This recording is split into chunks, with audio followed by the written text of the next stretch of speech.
नमस्कार दोस्तों, मैं हूं आपका दोस्त शत्रुघ्न गौतम। आप सभी मित्रों का आपके अपने YouTube चैनल पे स्वागत है। इस वीडियो में हम लोग बात कर रहे हैं निष्ठा मॉड्यूल भाग 8, जिसका नाम है पर्यावरण अध्ययन का शिक्षण शास्त्र, जिसमें अंतिम भाग में पूछे गए प्रश्नावली के हम लोग उत्तर चर्चा करेंगे। ये आपका प्रश्नोत्तरी रहेगा।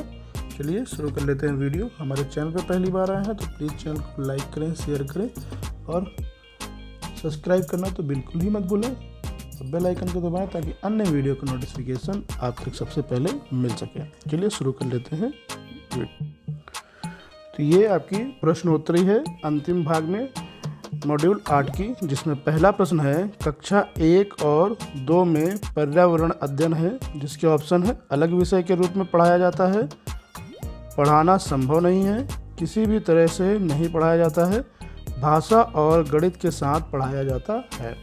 तो यहाँ पे आपका अंतिम ऑप्शन सही है। भाषा और गणित के साथ कक्षा 1 और 2 में पर्यावरण पढ़ाया जाता है। अगला प्रश्न है प्राथमिक स्तर पर पर्यावरण अध्ययन के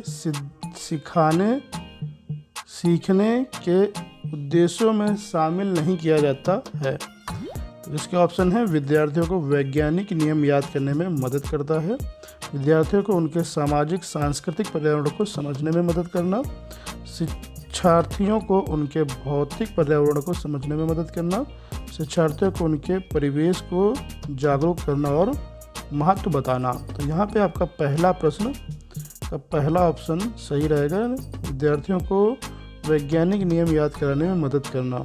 तो इसमें प्रश्न है उद्देश्यों में शामिल नहीं है, तो ये आपका शामिल नहीं है। बाकी सारे आपके पर्यावरण अध्ययन के सीखने सिखाने के उद्देश्यों में शामिल रहेंगे। अगला प्रश्न है विभिन्न मानदंडों के लिए विद्यार्थियों की सीखने की प्रगति और उनके स्तरों का पता लगाने के लिए निम्नलिखित विकल्पों में से कौन सा सबसे उपयुक्त है? मौखिक परीक्षा, वर्कशीट, रूब्रिक्स मानदंडों का सेट, लिखित परीक्षा। तो आपका रूब्रिक्स मानदंडों का सेट इसमें सही आंसर है। तीसरे पे क्लिक करके आगे बढ़ें। अगला प्रश्न है पर्यावरण को सुरक्षित रखने वाले 3 R हैं, तो जिसके ऑप्शंस हैं रिजर्व आरक्षित करना, रिव्यू कम करना, रिसाइकिल पुनः चक्रित करना, दूसरा है रिकवर पुनः प्राप्त करना, रीयूज पुनः उपयोग करना, रीटेन रोक कर रखना, रिकग्नाइज पहचानना, रिसाइकिल पुनः चक्रित करना, रीयूज पुनः उपयोग करना, रिड्यूस कम करना, रीयूज पुनः उपयोग करना, रिसाइकिल पुनः चक्रित करना। तो यहाँ पे आपका आंसर होगा चौथा ऑप्शन है रिड्यूस, रीयूज एंड रिसाइकिल। तो इसको आप क्लिक करके आगे बढ़ें।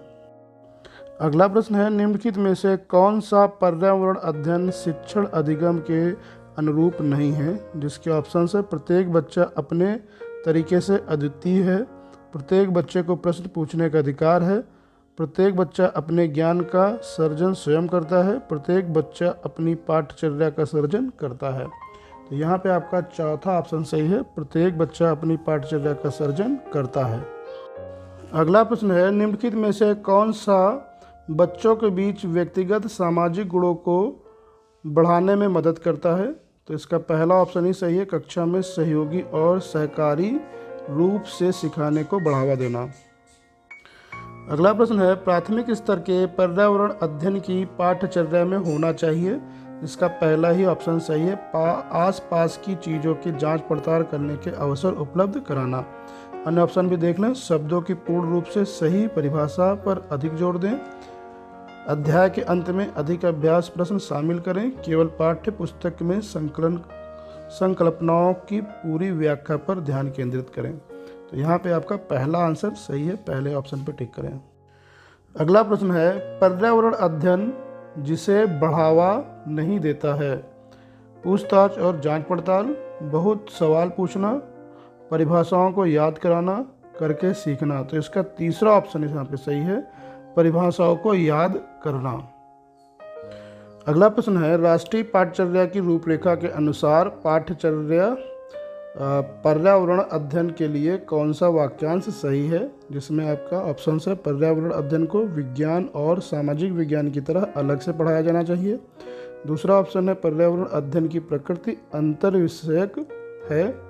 पर्यावरण अध्ययन को केवल पर्यावरण की संकल्पनाओं पर केंद्रित रहना चाहिए। और आखिरी ऑप्शन है पर्यावरण अध्ययन की प्रकृति एकल विषयक है। यहाँ पे आपका दूसरा ऑप्शन सही है, पर्यावरण अध्ययन की प्रकृति अंतर विषयक है। अगला और आखिरी प्रश्न है इस प्रश्नावली का, निम्नलिखित में से कौन सा कथन पाठचर्या संबंधी अपेक्षाओं और सीखने के प्रतिफलों के बारे में सही है।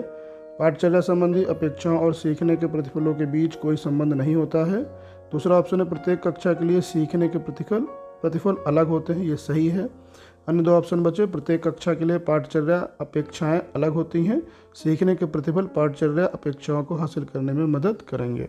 तो इस तरीके से आप जो है ये प्रश्नावली कंप्लीट करेंगे और आपका स्कोर 10 में 10 हो सकता है। इस तरीके से आप अपने प्रशिक्षण को सफल बनाएंगे। हमारे चैनल पर अगर पहली बार आए हैं तो प्लीज़ चैनल को लाइक करें, शेयर करें और सब्सक्राइब करना, अगर अभी तक आपने सब्सक्राइब नहीं किया तो सब्सक्राइब करना बिल्कुल मत भूलिएगा। बेल आइकन को दबाएं ताकि अन्य वीडियो के नोटिफिकेशन आप तक सबसे पहले पहुंच सके। Thank you for watching this video.